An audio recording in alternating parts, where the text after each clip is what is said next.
Covishield जिसका production इस वक्त पुणे की सीरम इंस्टीट्यूट कर रही है, वो 1 मई के बाद अब आप सब लोगों को मिलनी शुरू हो जाएगी। जहां केंद्र सरकार 150 रुपये प्रति खुराक उससे ख़रीद रही है, तो राज्य सरकारों के लिए कोविशील्ड ने 400 रुपये प्रति खुराक की कीमत तय की है और प्राइवेट अस्पतालों के लिए 600 रुपये प्रति खुराक की।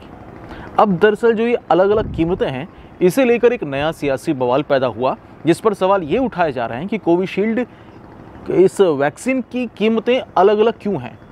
लेकिन आपको ये जानकर बड़ी हैरानी होगी कि कोविशील्ड दुनिया भर में सबसे महंगी हमारे देश में मिल रही है। ये समस्या क्यों पैदा हुई है, इसे समझने की कोशिश करेंगे और आखिर कोविशील्ड ने अलग अलग कीमतें क्यों इसकी तैयार की हुई हैं, इसके पीछे के सच को भी ज़रा समझने की हम कोशिश करेंगे। कोविशील्ड को ऑक्सफोर्ड यूनिवर्सिटी और एस्ट्राजेनेका इन दोनों ने मिलकर इसको इजाद किया। इसका प्रोडक्शन चल रहा है पुणे के सीरम इंस्टीट्यूट में। पहले ये समझ लीजिए कि अलग अलग देशों में कोविशील्ड की कीमतें क्या कुछ हैं। प्रति डॉलर मैं आपको बता रहा हूँ।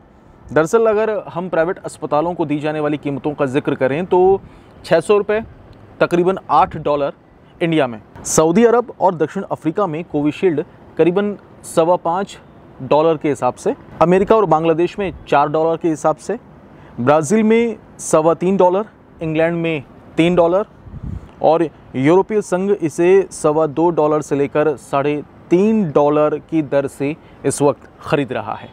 और इंडिया में अगर प्राइवेट अस्पतालों की बात करें तो 600 रुपये यानी तकरीबन $8 की दर से कोविशील्ड अब मुहैया करवाई जा रही। कीमतों में इतना अंतर क्यों है? पहले जो सीरम इंस्टीट्यूट का स्टेटमेंट था, उसका ये कहना था कि 150 की कीमतों में भी अगर हम प्रति खुराक बेच रहे हैं तो भी सीरम इंस्टीट्यूट या फिर एस्ट्राजेनेका जो कि 50% की हिस्सेदारी इस कोविशील्ड की प्रति खुराक ले रही है, उसे भी नुकसान नहीं था। लेकिन अलग अलग कीमतें अब क्यों हमारे देश में सामने आई हैं, इस पर एक नया सियासी बवाल है और सरकार से भी सीधा सवाल पूछा जा रहा है।